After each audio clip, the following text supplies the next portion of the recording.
The final critical crash we will review is loss of control. This footage is not a reenactment. It happens to be the work of an alert bystander catching sight of a tractor-trailer losing traction and jackknifing in snowy conditions.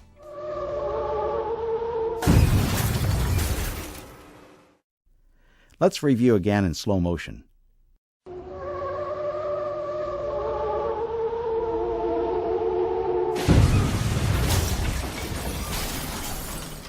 After much discussion about this issue, our professionals concluded that when road surfaces become slippery, the wheels most likely to break traction are the drive wheels.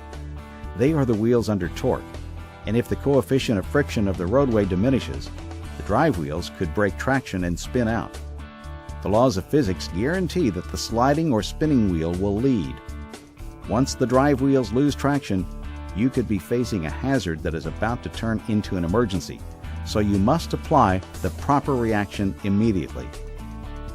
Although many options were considered, such as applying more power, engaging the trailer brakes, tapping the service brakes, and even just getting off the power, our pros eventually came to one conclusion.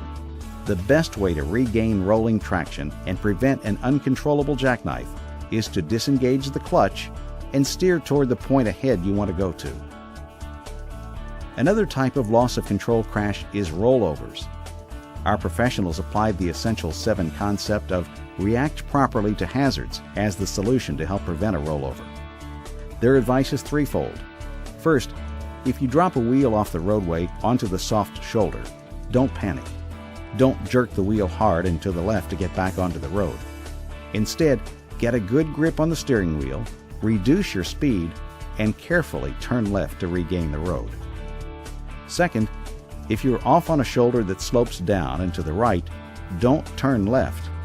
Steer right to flat level ground if possible. It is much better to be off the road and upright than to be off the road and rolled over. Finally, curves can also cause a rollover. If you steer into a curve too fast, applying the brakes can cause a rollover. Our professionals stated that you should negotiate curves 5 to 10 miles per hour below the posted limit. You should enter a curve slowly enough so that you can apply power as you leave the curve. Before we finish, let's take a little time to share what our professional drivers think about safety belt use. If you are involved in a crash, it is nearly impossible to regain control if you are bouncing around inside the cab of the truck. Your safety belt will help to keep you behind the wheel, which is where you need to be. Remember, professional drivers protect themselves so they can protect others.